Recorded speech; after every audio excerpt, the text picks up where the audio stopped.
नमस्कार, मैं हूँ आरती और आप देख रहे हैं वीएनएम टीवी। जब भी अक्सर पेरेंट्स मिलते हैं एक दूसरे के साथ, तो आजकल जो सबसे ज़्यादा बातचीत, जो टॉपिक, जो हॉट डिस्कशन है, वो कई बार ऐसा सुना गया है कि बच्चे जो हैं वो हमारी बात नहीं सुन रहे हैं। हमें एक ही चीज़ उन्हें बार बार बोलनी पड़ती है, एक ही काम के लिए उन्हें बार बार याद करवाना पड़ता है। क्या आपका बच्चा भी यही कर रहा है? तो अक्सर हम पेरेंट्स एक दूसरे को ये पूछने की कोशिश करते हैं और ये सोचते हैं कि शायद सामने वाला जो पेरेंट है उसके पास आपकी प्रॉब्लम का सॉल्यूशन हो, लेकिन सामने वाले पेरेंट की भी ऐसी ही कुछ इश्यूज होते हैं। तो it's a very good thing कि हम एक दूसरे के साथ शेयर करते हैं, लेकिन ऐसे मामलों में अगर आपको सही मायने में कोई सही एक्सपर्ट अगर आपको कुछ सजेशंस दे या कोई प्रैक्टिकल ऑन हैंड आपको टेक्निक्स बताएं, तो क्या वो ज़्यादा अच्छा नहीं रहेगा?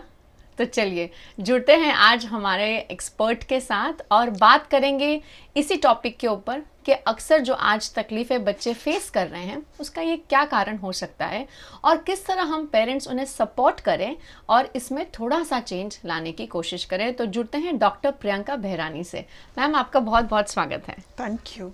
डॉक्टर प्रियंका बेहरानी ये एसोसिएट प्रोफेसर हैं, नवरत्ना यूनिवर्सिटी के साथ जुड़े हुए हैं और ये प्रोग्राम चेयर हैं for BA humanities at Navratna University. Ma'am, आपका आज हमें समय देने के लिए बहुत बहुत शुक्रिया और आई एम श्योर कि आप भी अक्सर ऐसे मुद्दों से रूबरू होती होंगी क्योंकि आप खुद भी एक काउंसलर हैं और काफ़ी सारी काउंसलिंग करते हैं बच्चों के लिए और पेरेंट्स के लिए।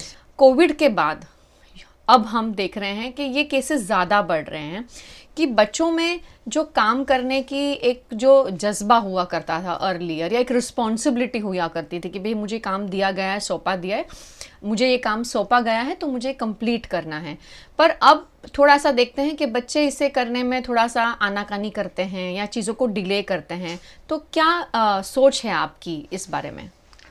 आपका सवाल बिल्कुल सही है और आपका कंसर्न भी बिल्कुल सही है बिकॉज बहुत सारे पेरेंट्स, बिकॉज मैं जब टेस्टिंग के लिए बिहेवियरल डिफ़िकल्टीज़ के लिए पेरेंट्स मुझे अप्रोच करते हैं तो सबसे बड़ा प्रॉब्लम उनका यही रहता है कि बच्चे मुझे सुनते नहीं हैं। बच्चों को एक ही चीज़ 10 बार बोलना पड़ता है तब वो सुनते हैं। पर मुझे लगता है कि ये प्रॉब्लम शुरू से थी एंड अब थोड़ा ज़्यादा बढ़ गया है बिकॉज सडनली डिस्ट्रैक्शन के लिए हमारे पास मोबाइल आ गया है। राइट। एंड बहुत सारे पेरेंट्स बोलते हैं कि कोविड की वजह से हमको बच्चों को मोबाइल देना पड़ा है। सो मोबाइल बहुत सारा अटेंशन बच्चों का ले लेता है एंड दैट इज़ वाई जब आप बच्चों को बोलते हैं कुछ करने के लिए तो बच्चे जनरली एक बार में नहीं सुनते हैं।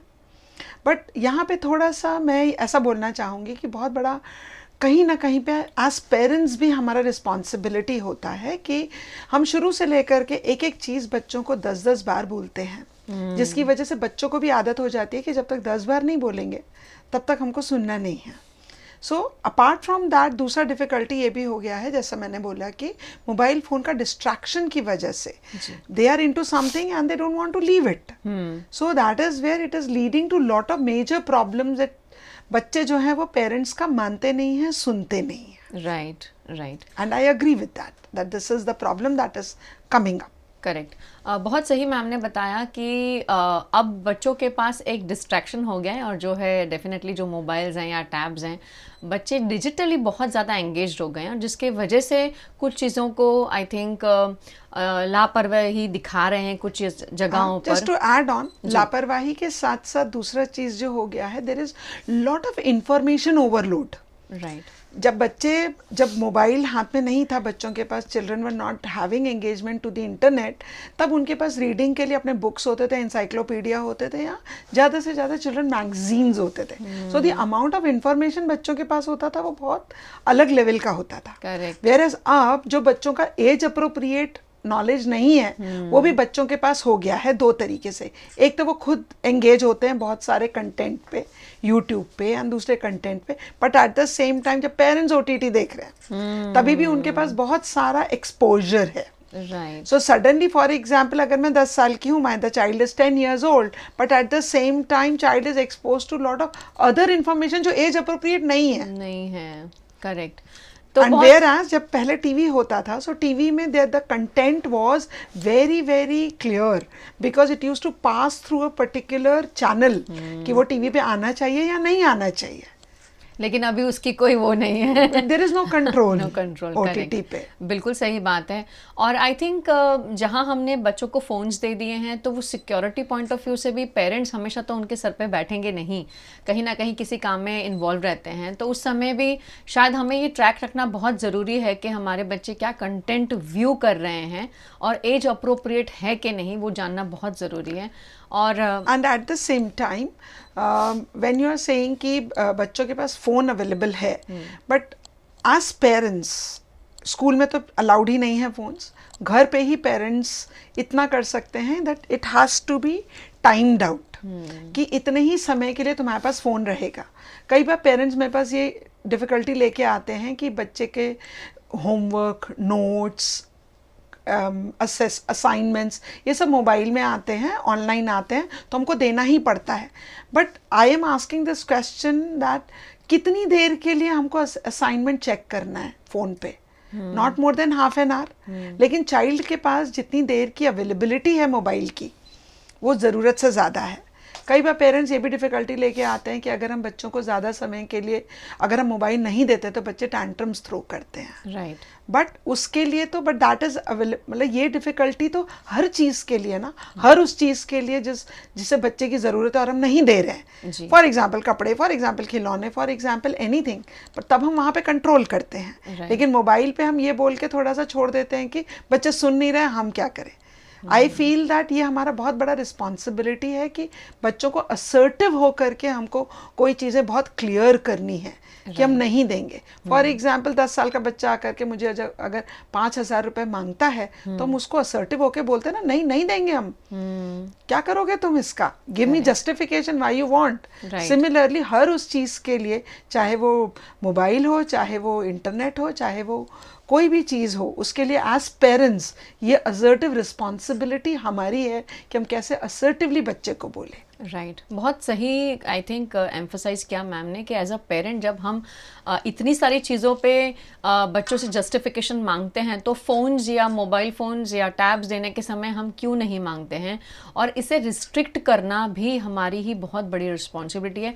मैम, जहाँ आपने बताया कि डिस्ट्रैक्शन का जो एक सोर्स है वो है फ़ोन्स, इसके अलावा कोई और भी रीज़न्स हो सकते हैं जिसकी वजह से बच्चा काम ना करने के बहाने ढूंढ रहा है या काम को डीले करने की कोशिश कर रहा है?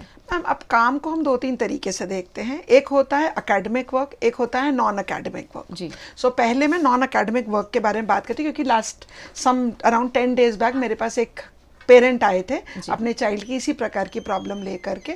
लेकिन उसमें सबसे बड़ा डिफ़िकल्टी ये था कि बच्चे को हम जब बोलते हैं खाना खाने आओ, या अपने जूते अपनी जगह पे रखो, या अपना बैग रखो, या कोई भी काम, तो बच्चे को हमें 10 बार बोलना पड़ता है और उसके बाद भी बच्चा शायद करे शायद ना करे। तो कहीं ना कहीं पे बच्चे को जब हम बोलते हैं और बच्चा अगर नहीं करता है तो हम खुद ही कर देते हैं।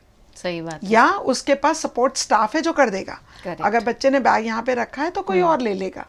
तो वहाँ पे बहुत इंपॉर्टेंट चीज़ ये हो जाती है कि we have to keep that assertiveness very clear कि ये तुम्हारा काम है, आप ही को करना है। खाना खाने के लिए बुलाया है, बच्चा नहीं आया है, तो आपके पास 2 ऑप्शन है। या तो बच्चे को बोल दो बच्चे अब आप खुद ही खाना उठा के खा लो और उसके बाद बाकी का क्लियर करके फ्रिज में रख दो, या आपको खाना नहीं मिलेगा।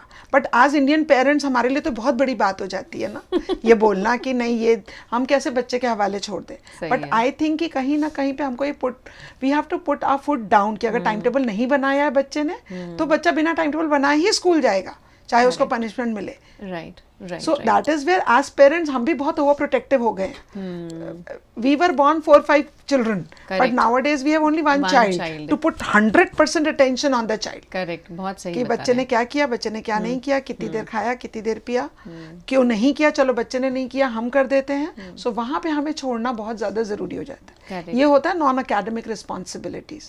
जब हम आते हैं अकेडमिक रिस्पॉन्सिबिलिटी पे कि अगर बच्चे को होमवर्क मिला है, बच्चे को कोई काम मिला है, बच्चा नहीं कर रहा है, उसके लिए पहले तो हमको ये चेक करना पड़ेगा कि बच्चे की एबिलिटी इश्यूज तो नहीं है। Correct. क्योंकि कई बार बच्चे में अंडरस्टैंडिंग इश्यूज होते हैं, बच्चे को समझ ही नहीं आता एंड इसीलिए बच्चा बैठ नहीं पाता है काम करने के लिए। दूसरा, कई बार बच्चा हाइपर एक्टिविटी है, हाइपर एक्टिव चाइल्ड है, बच्चे के कुछ इश्यूज हैं जो हम सिर्फ एज अ लेजीनेस या लापरवाही बोल करके उसको इग्नोर करते हैं, बच्चे को डांटते हैं, मारते हैं या सभी के सामने इंसल्ट करते हैं. Recently I had a case which was around 25-year-old female. She said that she has been insulted number of times since childhood. ये तो कुछ नहीं करती है, ये तो कुछ नहीं करता है. So I think कि ये सारी चीज़ें भी बहुत ज़्यादा ज़रूरी है. ये देखना है हमको कि एक्चुअली बच्चे को प्रॉब्लम है या लापरवाही है. Correct. वो डिस्क्रिमिनेट करने के लिए हमको चेक करना बहुत ज़रूरी है. राइट. बिकॉज ज़्यादातर ये बच्चे जिनको IQ deficits, I am not saying IQ deficits in terms of mental retardation, because वो तो क्लियर हो जाता है बचपन में ही. लेकिन कई बार बच्चे को बॉर्डरलाइन IQ है, कई बार माइल्ड मेंटल रिटार्डेशन है, तो कई बार 5th-6th तक हम डायग्नोज ही नहीं कर पाते एज पेरेंट्स या एज अ स्कूल. सो इसलिए बहुत ज़रूरी हो जाता है कि हम ये चेक करें कि उस प्रकार की कोई प्रॉब्लम तो नहीं है, लर्निंग डिफिकल्टी तो नहीं है, हाइपर एक्टिविटी तो नहीं है, इमोशनल प्रॉब्लम्स तो नहीं है. क्योंकि कई बार इमोशनल ट्रॉमा से बच्चा जा रहा है. Again similar kind of cases I get where children have been bullied in the school and बच्चे को घर पे शायद वो नहीं बता पाया है. करेक्ट. उसके एज मेट्स बुली कर रहे हैं. तो these might be the 3 reasons also. Right. कि वो सिर्फ सुनने की प्रॉब्लम है, लापरवाही है, या एक्चुअली कोई प्रॉब्लम, कोई इशू है. यानी इस चीज को हमें आइडेंटिफाई करना बहुत ज्यादा जरूरी है एट द राइट एज. क्योंकि कई बार बच्चा बहुत बड़ा हो जाता है, उसके बाद जब पेरेंट्स को लगता है अगर 8th में आ गया, अभी तक तो वो प्रमोशन के थ्रू चलता रहा, लेकिन सुनता ही नहीं है, बच्चा सुनता ही नहीं. क्यों नहीं सुनता है उस पे चेक करना भी जरूरी है. Correct. सिर्फ लापरवाही है या एकेडमिक इश्यूज हैं उसको और कुछ. बहुत राइटली आपने एक चीज़ ये बताई कि आइडेंटिफाई करने में अगर हमें एज अ पेरेंट दिक्कत हो रही है तो डेफिनेटली एक्सपर्ट्स की हेल्प लेनी चाहिए. Yes. क्योंकि पेरेंट्स अप्रोच करना थोड़ा हिचकिचाते हैं मैम जब बात आती है काउंसलर्स की या बात आती है टेस्टिंग की. क्या कहेंगे उस बारे में? सो द स्कूल्स जिनके पास साइकोलॉजिस्ट हैं वो तो अच्छे से आइडेंटिफाई कर लेते हैं, टीचर्स का ट्रेनिंग रहता है, इसलिए वो लोग आइडेंटिफाई करके पेरेंट्स को बता देते हैं कि भाई इस प्रकार की प्रॉब्लम है. उसमें भी कई पेरेंट्स एक्सेप्ट कर लेते हैं, कई पेरेंट्स एक्सेप्ट नहीं करते हैं. But at the same time जिस जगह पे पेरेंट्स स्कूल्स में साइकोलॉजिस्ट नहीं है या काउंसलर्स नहीं है, वहाँ पे पेरेंट्स को थोड़ा सा ये अंदाज़ा, थोड़ा सा सेंसिटिविटी होना बहुत ज़रूरी है कि ये प्रकार की प्रॉब्लम मुझे तो नहीं थी, या मेरे बड़े बच्चे को तो नहीं थी, या मेरे छोटे बच्चे को तो नहीं है, या आसपास के बच्चों को नहीं है, तो ये बच्चा कुछ अलग तो है.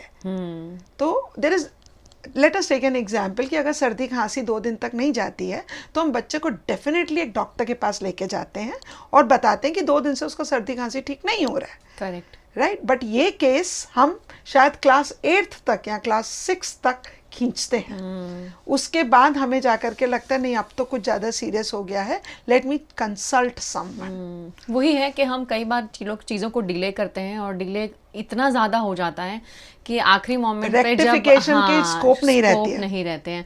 और जैसे आपने एग्जांपल दिया 25 साल की लड़की के बारे में, तो वो इतनी बड़ी हो गई है कि आई एम श्योर उसको खुद को बहुत ही अजीब फील होता होगा जब इतने सारे पब्लिक में उसे इंसल्ट किया जाता है. हाँ, not now, but this was the childhood trauma that she has gone through. Correct. इसीलिए उसको वो कभी एकेडमिक्स में ध्यान ही नहीं रहा. स्कूल में इतना बुलिंग होता था, घर पे पेरेंट्स बोलेंगे बच्चा पढ़ता नहीं है तो ऐसा है, मेरे देवरानी की बच्ची तो इतना अच्छा करती है, ये नहीं करती है. So all these things are there. We can't control that, but as parents हम इतने सेंसिटिव हो सकते हैं कि मेरा बच्चा कुछ अलग है क्या. I am really thankful to Aamir Khan जिन्होंने ये मूवी बनाया तारे ज़मीं पे, क्योंकि जब से वो बना है तब से लेकर के एटलीस्ट उस टाइम पे मुझे याद है, उस टाइम पे वो 5-7 साल बहुत बढ़िया रहा. पेरेंट्स, टीचर्स, स्कूल्स बहुत अवेयर हुए कि हाँ शायद मेरे बच्चे को प्रॉब्लम. करेक्ट. करेक्ट. प्रॉब्लम हो भी सकती है, नहीं भी हो सकती, but who am I to जज, लेट द एक्सपर्ट जज. Very true. और बहुत सही बताया कि एक्सपर्ट्स की आप हेल्प लेने में बिल्कुल भी हिचकिचाए ना ले, क्योंकि सही समय पे जैसे मैम ने बताया कि आइडेंटिफाई करना बहुत ज़्यादा ज़रूरी है. और इसलिए हम अर्ली इंटरवेंशन की भी बातें करते हैं कि अगर सही समय पर ये चीज़ पकड़ी जाती हैं तो बच्चे के बाद के जो साल हैं, जो ग्रोथ पीरियड है, उसमें कम असर पड़ने की डेफिनेटली वहाँ पे गुंजाइश थोड़ी कम हो जाती है. क्योंकि आप एक तो समझ चुके हैं कि बच्चे की कैपेबिलिटीज़ कितनी हैं और आप उसके साथ काम कर रहे हैं और एक्सपर्ट भी काम कर रहा है. तो बहुत ही बेनिफिट हो जाता है जब अर्ली एज में बच्चे की ये सारी अगर दिक्कतें आ रही हैं और पता चल जाता है। मैम ये जितनी भी बातें आपने बताई, एग्जाम्पल्स कोट्स किए, इसके साथ साथ अगर हम ये कहें कि अब अगर पेरेंट को पता है कि मेरे बच्चे में प्रॉब्लम है, नॉट एबिलिटी वाइज पर वैसे जैसे कि अगर लापरवाही है या चीज़ों को लेजीनेस है, Correct. तो अगर ऐसा हो रहा है तो क्या चीज़ें ऐसी हैं जो पेरेंट के सपोर्ट से बच्चे का जो ये बिहेवियर है थोड़ा हम बदल सकते हैं या उसे मोटिवेट कर सकते हैं कि चलो हम मिलकर करते हैं, यानी किस तरह की टिप्स यूज हो सकती है? यहाँ पे मैं 3 तरीके की कैटेगराइजेशन जानती हूँ जी। मतलब मैं बोलना चाहूँगी। जी। पहला कैटेगराइजेशन है कि सबसे इम्पॉर्टेंट चीज़ जो हम जनरली कहते हैं वो है ऑब्जर्वेशनल लर्निंग। जी। बच्चा वही करता है जो देखता है। अगर मैं फ़ोन में हूँ तो मैं बच्चे से एक्सपेक्ट नहीं कर सकती हूँ कि नहीं करो, या अगर मुझे बच्चे से कुछ करवाना है तो मुझे वो एग्जाम्पल सेट करना है। तो I remember as a child my mother would get up at 5 AM in the morning with me. वो बैठ के कढ़ाई करती थी और मैं पढ़ती थी। That was the kind of example my mother set for me, and तो कभी मैं कभी बोल ही नहीं पाई कि नहीं मम्मी सुबह तुमको कैसे पता चलेगा, तुम थोड़ी उठती हो सुबह। So that is we are setting an example for the child. तो अगर मुझे चाहिए कि बच्चा लापरवाही ना करे, बच्चा पढ़ाई करे, तो क्या हम बच्चे के साथ उस तरीके से एग्जाम्पल सेट कर रहे हैं? नंबर 1. नंबर 2 इज आइडेंटिफाइंग कि बच्चा जो है वो एज अ पेरेंट मैं सबसे ज़्यादा समय के लिए बच्चे के साथ हूँ, तो मुझे ये आइडेंटिफाई करना है कि क्या चीज़ें बच्चे को परेशान कर रही हैं। अगर बच्चा लापरवाही कर रहा है, बच्चा पढ़ाई नहीं कर रहा है, तो उसके क्या डिफ़िकल्टीज़ हैं, क्या उसके खेलने, like I know some children जिनका खेलने का टाइम होता है 5 to 7 या 6 to 7। अब उसमें क्या होता है कि बच्चे को हम बोलते हैं ट्यूशन जाओ, उसके बाद हम बोलते हैं बच्चा तुम पढ़ने बैठो, तो बच्चे के पास खेलने का समय चला गया है। तो क्या ऐसी कोई चीज़ है जो बच्चे को हमें देनी चाहिए और बच्चे को हम नहीं दे रहे हैं, इसलिए वो शायद लापरवाही ज़्यादा कर रहा है, पढ़ाई नहीं कर रहा है? हो सकता है बच्चे को अगर वो आधा घंटा हम ब्रेक दे दें, उसके बाद बच्चा बैठ के पढ़े, करेक्ट, या बच्चा काम करे, जो भी हम एक्सपेक्ट कर रहे हैं बच्चे से। तो वो आइडेंटिफिकेशन करना as a sensitive parent to identify कि क्यों नहीं कर रहा है, अगर लापरवाही है तो क्यों नहीं है, लापरवाही है तो क्यों है, that is what I mean. तो that is where one is that thing. Third thing is that we have to identify the right kind of reinforcers. अभी हर एक बच्चे को डांट से नहीं सुधार सकते, हर एक बच्चे को चॉकलेट देके नहीं सुधार सकते। सो आइडेंटिफाइंग कि मेरे बच्चे के साथ क्या काम करता है। So for example if the child wants कि मुझे आधा घंटा का टीवी देखना है, आधे घंटे की टीवी देखनी है, या मुझे मोबाइल खेलना है, can I use that as a reinforcer कि ठीक है you will get this half an hour of mobile phone if you finish this task and you take it. Similarly अगर मुझे पनिशमेंट आइडेंटिफाई करनी है तो किस प्रकार का पनिशमेंट देना है। अगर आप बच्चे को बोलोगे कि तुमने ये किया एंड तुमने होमवर्क खत्म नहीं किया तो तुम नहीं कर सकते ये। So what the child loves, अगर मुझे मेरे फ्रेंड के बर्थडे पार्टी में मैं इन्वाइटेड हूँ, मुझे जाना है, तो can I not use that as a reinforcer कि अभी मंडे को आपको पार्टी में जाना है, accomplish the task and you go. Correct, right. So identifying the right kind of reinforcements. हम पेरेंट्स कई बार वो राइट काइंड ऑफ रीएनफोर्समेंट काम नहीं कर पाते, बिकॉज जो एक बच्चे के साथ काम करता है दूसरे बच्चे के साथ काम नहीं करता। मुझे शायद चॉकलेट रीएनफोर्स करेगा, दूसरे बच्चे को शायद मोबाइल फोन, तीसरे बच्चे को शायद मम्मी साथ में बैठ करके बैठे मेरे साथ या पापा बैठे तो मैं करूँगा। Correct, very true. That is very important. So these are the 3 things that we should be very clear on if we want to change any behavior of the child. Right. बड़े-बड़े problems बच्चों के बदल जाते हैं। And last but not the least, the most important is how much communication channels are open between parents and child. Very true. As parent, am I spending sufficient time other than just instructing? खाना खा लो, कपड़े पहन लो, तैयार हो जाओ, homework कर लो, के अलावा क्या हम जनरल बातें मी टाइम बच्चे के साथ स्पेंड करते हैं क्या? विच आई से दैट ये जो टाइम हम बच्चे के साथ स्पेंड करते हैं that is our investment for the later years of life. अगर बच्चा आज छोटा है, हम मेरे साथ ओपन है, तो आगे जाके कभी भी उसको बड़ी से बड़ी प्रॉब्लम आएगी तो बच्चा मेरे को आके शेयर करेगा। एंड अगर मैंने बच्चे को, सपोज बच्चे ने मुझे शेयर किया कि मैंने आज स्कूल में एक बच्चे को मारा, एंड मुझे पनिशमेंट मिली, तो एज अ पेरेंट क्या मैं उसको सिर्फ जज कर रही हूँ, ये गलत था ये, बच्चा अगली बार कभी आके बताएगा नहीं मुझे. I have to be open, I have to keep the channels of communication open and create that environment where the child is open about discussing with me. Very true, बहुत सही बात है. बहुत ही अमेजिंग मैम ने सारे points बताए और to the point जो भी मैम ने बताया, और बहुत प्रैक्टिकली ऐसी चीज़ें हैं जो हम रूटीन में डेफिनेटली अपने बच्चों के साथ कर सकते हैं, और जहां हम हर बार बोलते हैं कि बच्चों के साथ आपका समय बहुत ज़्यादा कीमती है. मतलब अगर आप पूरा दिन वर्किंग पेरेंट हैं और आपको पता है कि आपका सिर्फ रात का समय है जब आप बच्चों के साथ आधा घंटा या 1 घंटा बिता सकते हैं, लेकिन आधा 1 घंटा जो है वो कम्प्लीटली बच्चों को जज किए बिना उनको सुनना और उनकी स्पेस में उन्हें अलाउ करना कि वो जो एक्सप्रेस करना चाहते हैं, वो सारी चीज़ें एज अ पेरेंट अगर हम करनी शुरू करते हैं. और डेफिनेटली सबसे इम्पॉर्टेंट बात जो मैम ने बताई कि आप सबसे पहले रोल मॉडल्स हैं अपने बच्चों के लिए. दिन में आप अपने चीज़ों को, आप अपने काम को कितनी इंपॉर्टेंस देते हैं, किस तरह करते हैं, वो बच्चा ऑब्जर्व करता है और डेफिनेटली वही करने की कोशिश करता है. प्रियंका मैम, आपका बहुत बहुत शुक्रिया आज हमारे साथ जुड़ने के लिए, और बहुत ही इंपॉर्टेंट टॉपिक पर हमने बात किया. आई एम श्योर जो वीडियो आज ये पेरेंट्स हमें देख रहे हैं, डेफिनेटली उन्हें ये बहुत सारा रूटीन लाइफ में हेल्प करेगा. और आप एंड में अगर मैं कहूँ आपको कि एक ऑडियंस को मैसेज देना है, तो आप क्या मैसेज देंगे? मैं generally which I always say to the parent that my performance is the, your performance is the index of my performance. That अगर एज अ पेरेंट मैं इफेक्टिव हूँ तो my child is always going to be effective. Very true, बहुत बड़ी बात है.